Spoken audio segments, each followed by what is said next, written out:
آگے ہیں جی اقدس احمد ہیں، اقدس احمد آوان خوشاب سے. وہ کہتے ہیں جی روس کے بعد اسرائیل نے بھی سویڈن میں قرآن پاک کی بے حرمتی کی شدید الفاظ میں مذمت کی ہے، جبکہ سویڈن میں قرآن پاک سمیت مقدس کتابوں کی بے حرمتی پر سخت سزائیں دینے پہ غور ہو رہا ہے. سوال یہ ہے کہ ماضی میں ایسا کبھی نہیں ہوا، مگر اب روس اور اسرائیل جیسے ممالک بھی مسلمانوں کے اس مسئلے کو ان کے ساتھ کھڑے نظر آ رہے ہیں. یہ کیا معمہ ہے؟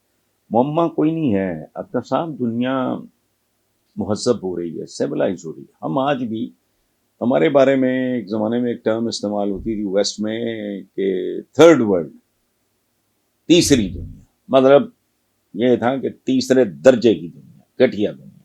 اب انہوں نے ہمیں اپ گریڈ کر دیا ہے لفظوں کی حد تک، ڈیولپنگ.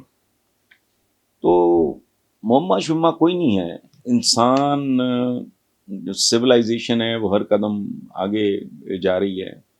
کوئی سوچ سکتا تھا آج سے کوئی 100 سال 200 سال 300 سال پہلے یہ جو کچھ جس دنیا میں ہم اور آپ زندہ ہیں آج، مطلب خلا میں ٹماٹر اگا کے کراپ بھی آ گئی ہے، مریخ پہ اچھا، اور چاند پہ گھر بنانے کے لیے جو خاص طرح کی برکس کہہ لیں یا بلاکس کہہ لیں وہ بنے. تو قومیں مہذب سے مہذب تر ہو رہی ہیں، ایک دوسرے کو سپیس دینے کا کلچر ہے. اور دوسری بات میں آپ کو بتاؤں، قرآن پاک ایک ایسی کتاب ہے جو اس کو پڑھ لے. مجھے ملک کا نام بھول گیا ہے، کوئی پرانی بات نہیں، 1.5 سال پہلے کی بات ہے. وہ دو بندے تھے کسی یورپ کے کسی چھوٹے سے ملک کے، وہ پارلیمنٹ میں دونوں بولتے تھے اسلام کے بارے میں، مسلمانوں کے بارے میں. مسلمان تو خیر کہتے ہیں ہماری ایسی ہیں، وہ ٹھیک بولتے ہوں گے. اسلام کے بارے میں بات، اچھا ان دونوں کی آپس میں دوستی نہیں تھی، اس وجہ سے دوستی ہو گئی. اس کے بعد انہوں نے مل کے ایک جوائنٹ وینچر سوچا کہ جی مسلمانوں کو نا اچھی طرح ٹھوکنے کے لیے ان کی کتاب پڑھتے ہیں. قرآن پاک پڑھا تو دے ور شاکڈ. یہ میں بات شاید پہلے بھی میں کئی بار کرتا ہوں.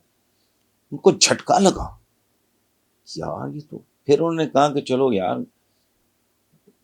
قرآن تو ان کا بہت زبردست ہے، ان کے پروفٹ کے بارے میں پڑھتے ہیں، وہاں سے کوئی کمزوریاں نکالیں گے اور پھر اس پہ کھیلیں گے. اور انہوں نے حضور کی سیرت پہ ایک کتاب 2 3 4 5 6 پڑھی، دونوں مسلمان ہو گئے. سو یہ جہالت ہوتی ہے. اب سویڈن جو ہے وہاں ہوا وہ ایک آدمی ہے اور وہ مردود ایک ملحد ہے، جارڈن سے آیا ہوا ہے.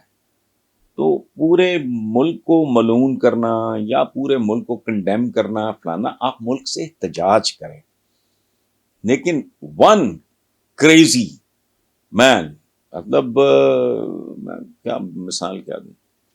تو پاگل کا تو کوئی علاج نہیں ہوتا. سختی کریں قوانین تو وہ کر رہے ہیں تو نارمل، کیونکہ انسان آدمی اور انسان میں فرق ہی ہے.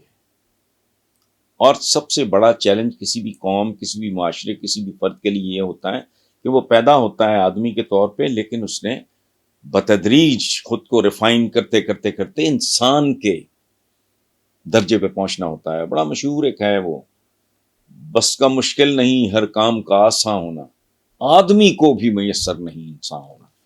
تو وہ جو ہیں وہ آدمی سے انسان تک کا سفر تیزی سے طے کر رہے ہیں. ہم ریورس میں جا رہے ہیں، بوزنے اپنے باؤ اجداد کی طرف جا رہے ہیں جو ہماری حرکتیں